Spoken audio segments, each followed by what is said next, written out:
the beach. And not only that, it's an awesome beach. This is Cambria, which is Central California coast. Not only that, we're going to be at a marine reserve, so we get the whole beach to ourselves. So we'll camp out on a terrace overlooking the ocean, all by ourselves on this little neck of the woods. So that's awesome. Yeah. Does this class have a lab or is that not? It does have a lab. I'll be teaching that in spring, I think. But yeah, so it's not offered. The lab isn't offered every semester. But you could double check with the counselor, but I think this might satisfy that same requirement. When's the last day to add? You can contact me to add like a week or two before this, but in terms of just adding on your own, I think maybe this week. But after that, just email me for an ad code. Yeah. So you can add really any time, but sooner the better, at least from my perspective. And then we're going to go sampling on board the research vessel Yellowfin. What are we going to trawl up from the sea floor? What are we going to dredge up from this old rocky shoreline that has now been submerged? Well, you're going to have to take this class to see.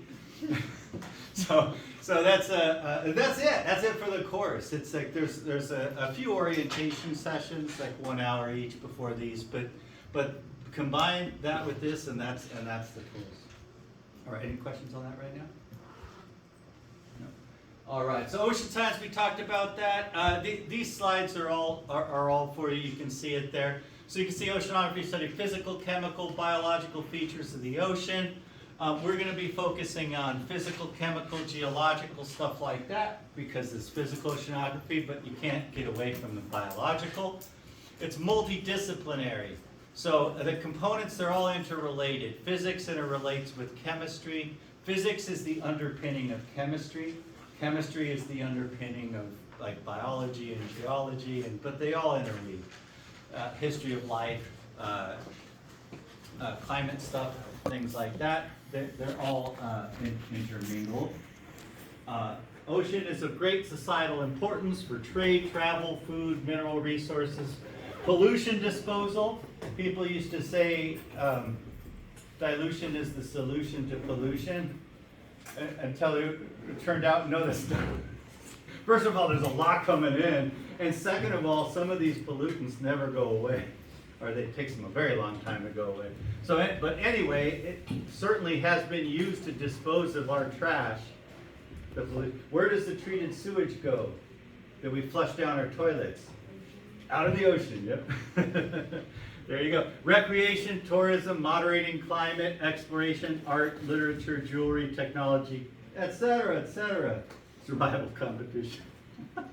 So many different things. We talked about this. This is your basic scientific method, right? It starts with curiosity, driven by curiosity, leads you to a question, some observation you make, and so you come up with these different ideas, and you can test these ideas using experiments or additional observations. We'll talk next time about the kinds of experiments that you do. So science, the point of science is to get at truth. Scientific thinking and methodology, evidence-based, rational, aimed at truth, honest, right? Observations differ from interpretations. We'll talk about this a little bit later in the course. You have to think about this to think scientifically, because how much do we know 100% for sure? There's almost always going to be a little doubt for a lot of things, and you have to acknowledge that. And we tend to fall into dogmatic thinking. First of all, it sounds very confident, right? It sounds great. It sounds less wishy-washy, right? You just say, it is this way. But that's not accurate, right?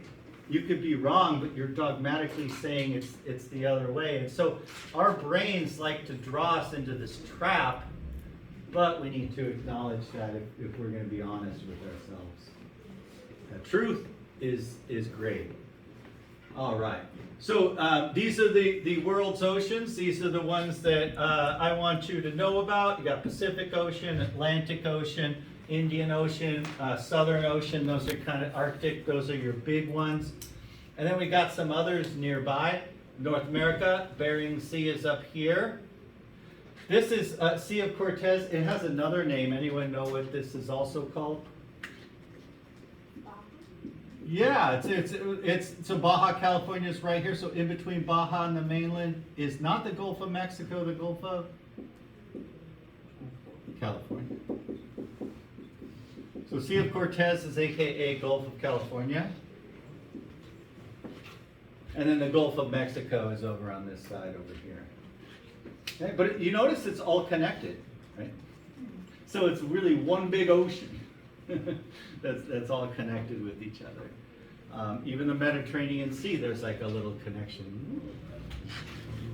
All right. So, the last thing I want to talk about in the last couple minutes is the connections that we have with the ocean. When I was at the Norton Simon Museum just up the road on Colorado, I was blown away by how much of the art featured the ocean. So then I started taking pictures. So just to see, here's one right here of some rough seas you can see right there. Let me just turn down the lights a little bit. Some rough seas right there. There's another one right there. Nice ocean scene. Exploring the seashore. Maybe there's some clams and things. Rough seas over here on this day. Nice cumulus clouds. You got some low pressure systems going. Ooh, nice uplift here, producing those cliffs and things like that. Another ocean scene. Another one. Another, look at that, nice and tranquil on the beach there. Then there were some funny abstract ones like this, where it was like this little segment of the ocean like that. This was a tsunami in Malibu, the drawing of it in 1906 or something like that. Car's toast.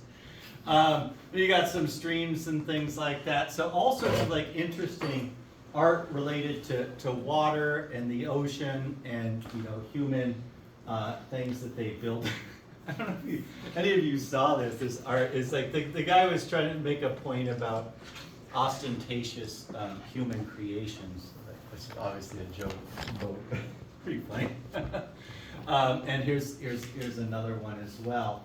And so even as I was exiting, after seeing all these things, I was exiting the Norton Simon Museum, I was looking down, and what did I see? I saw some oceanic fossils from about 300 million years ago down there. So you couldn't get away from the ocean, even as I was trying to leave. And so and we see this in culture too, not just in this art, but in music. Like for example, there's some Everclear Santa Monica, swim out past the breakers, right? This is my age stuff. Surf Wax America by Weezer. You take your car to work, I'll take my board, right? When you're out of fuel, I'm still afloat, so I'm floating. Leonard Bernstein, there's a movie about him, featured Bradley Cooper played him. Recently famous musician. He noted that there's this similarity in like Spanish and French language between mother and ocean. Like so you have mar, right, which is very close to madre. And similar with French as well. And so he was saying, well, when we were first born, we started off in the womb floating in an ocean, basically, just kind of floating. And so maybe it kind of takes us back. And there's one last song here. The Pixies were wondering, where is my mind? And so we'll just see a little bit of that with this riff. No, just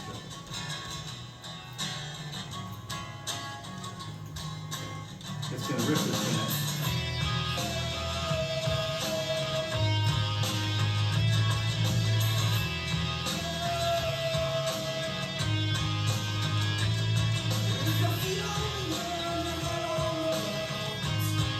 Feet in the air and your head on the ground.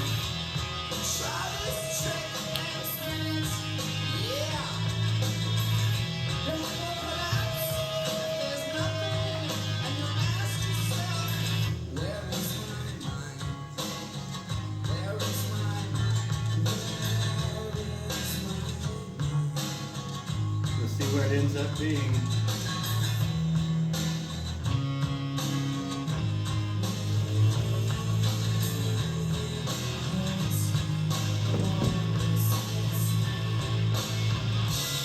way out in the water, see it spinning. And so there's more, he talks about Caribbean fishes and things like that. So that's where his mind is. And so there's something compelling about the ocean. There's something when you look out and you see the sparkling waves, right? There's something hypnotic and mesmerizing, and it means different things to different people. So that's one of the questions I have for you. Like, what does the ocean signify or mean if there's something beyond its just physical presence? What does it mean for you? So I'll just go ahead and stand back here, and as you're leaving, I'll go ahead and give you these. If you want to talk about ad codes or anything like that, please go ahead and spin it around. Otherwise, I will see you full. Actually, as you go out, just make sure to grab one of these cards, and I'll see you all on Thursday.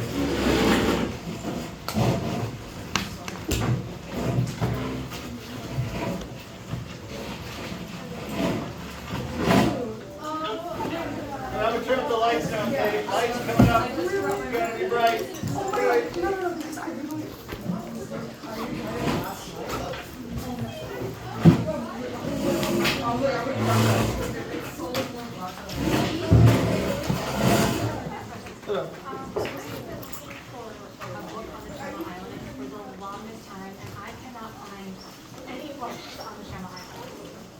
I can help you with that if you want to stop by during office hours. Every year. Oh, really? I'm like, oh, books. Yeah. Yeah, for sure. I can help you with that. I'll see if there's a All right, see you. Yeah, what was your name again?